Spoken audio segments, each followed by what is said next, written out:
Hey everyone, Shaddy here, welcome back to Garden Guru. Let's talk about something I think we can all relate to, the compost pile.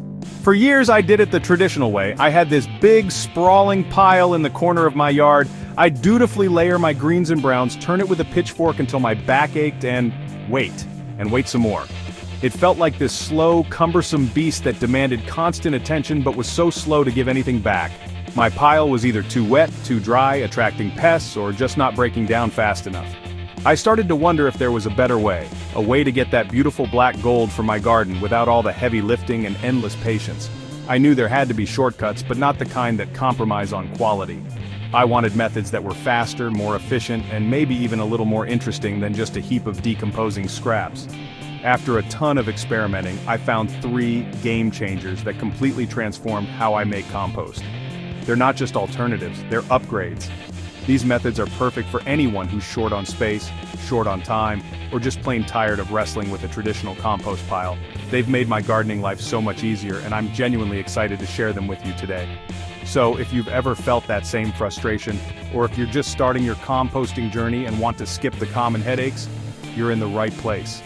I'm going to walk you through 3 composting hacks that are absolute game changers. These 3 methods work faster and make composting easier, I promise. We're going to cover a method that lets the soil do all the work, one that pickles your food scraps into a nutrient powerhouse, and another that uses some tiny helpers to create compost on demand. Let's dig in. Alright, let's start with the method that requires the least amount of ongoing effort: trench composting. This is as simple as it sounds. You dig a trench in your garden bed, fill it with your kitchen scraps, and cover it back up with soil. That's it. The soil itself, with its vast ecosystem of microorganisms, worms, and fungi, becomes your compost bin. There's no turning, no monitoring moisture levels, no worrying about the carbon to nitrogen ratio. You literally bury your problem and let nature handle the rest. It's an ancient technique that works beautifully. I love using this method directly in the beds where I plan to plant my heavy feeders a few months later. Think about it. You're delivering nutrients right to the root zone before the plants even get there. I'll typically dig a trench about 12 to 18 inches deep between rows of existing plants, or in a bed I'm preparing for the next season. I'll throw in all my vegetable peels, coffee grounds, and garden trimmings.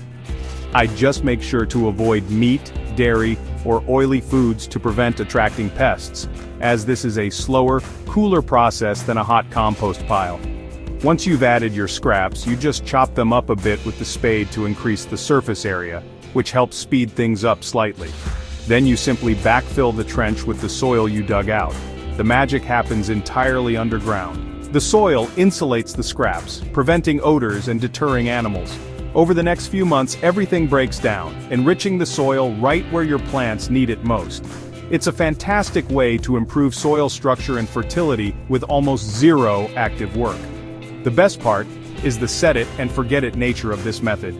I often do this in the fall, in the beds I know will house my tomatoes and squash the following spring. By the time I'm ready to plant, the scraps have completely decomposed, leaving behind a rich, fertile strip of soil that my plants absolutely thrive in. You're essentially building a subterranean nutrient highway for your future crops. It's incredibly efficient and connects the cycle of waste and growth in the most direct way possible. So if you have the garden space and you're looking for a hands-off approach, trench composting is for you. It's not fast in the sense that you'll have usable compost in a few weeks, but it's faster than a neglected pile and infinitely easier. You're building long-term soil health with a single afternoon of digging. It turns a chore into a simple, effective soil amendment strategy that works while you sleep.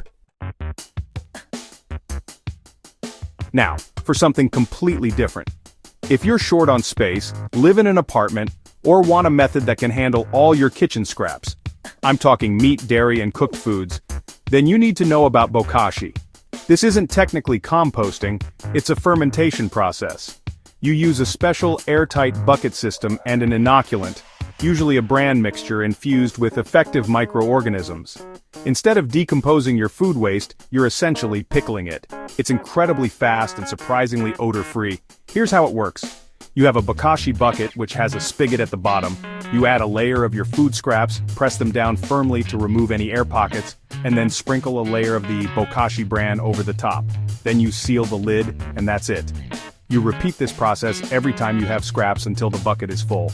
The magic is in the anaerobic environment, the lack of oxygen, which allows the specialized microbes in the brand to get to work fermenting the waste, rather than letting it rot.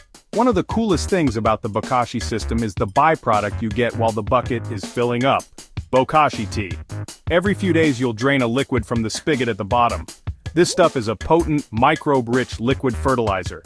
You have to dilute it heavily, usually at a 1:100 ratio with water, but it's an incredible boost for your houseplants or garden vegetables. It's like getting a bonus fertilizer while you're still in the process of making your soil amendment.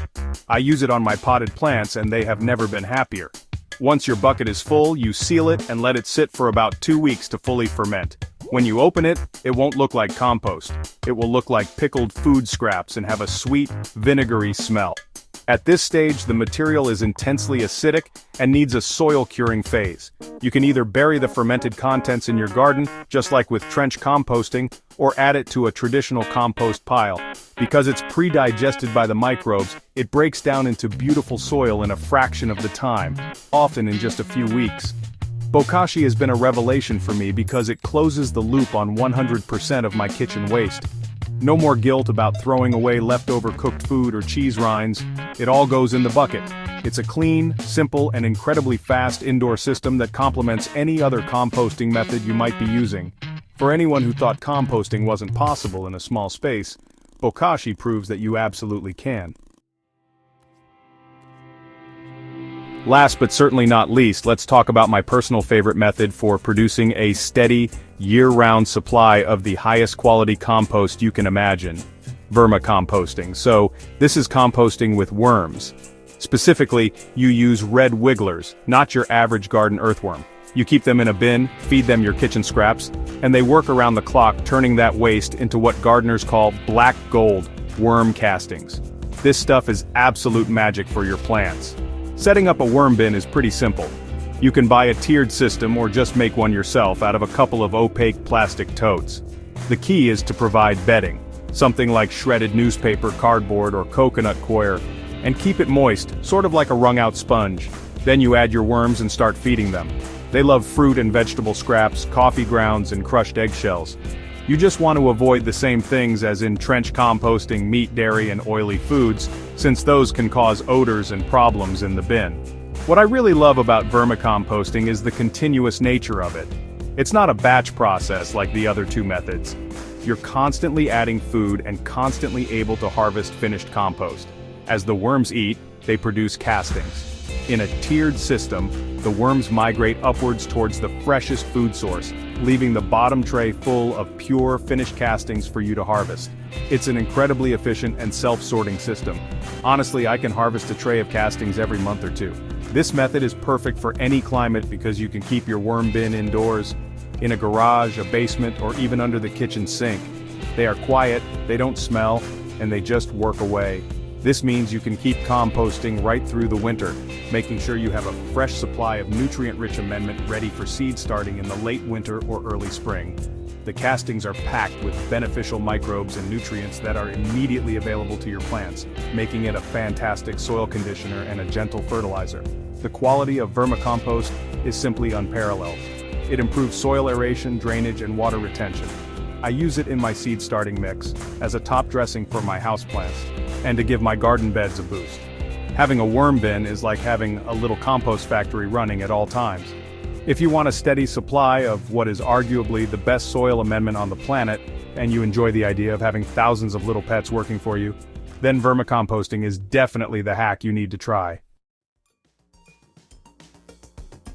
So there you have it.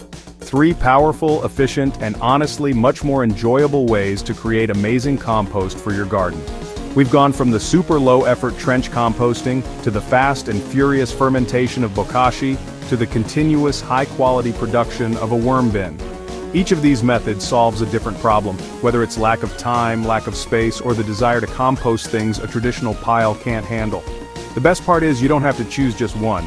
I use a combination of all 3 to manage all of my garden and kitchen waste. I really want to encourage you to step away from the idea that composting has to be this big, slow, laborious process. Pick the method that sounds most exciting or most practical for your situation and just give it a try. You'll be amazed at how quickly you can start producing your own soil amendments, reducing your waste, and building a healthier, more productive garden. This is about working smarter, not harder, and getting better results in the end. It's about finding the joy in the process again. If you found this video helpful and you're ready to try one of these composting hacks, please hit that subscribe button to join us here at Garden Guru for more practical gardening advice. And don't forget to share this video with a friend who might be struggling with their own compost pile. Let's spread the shortcuts that actually work.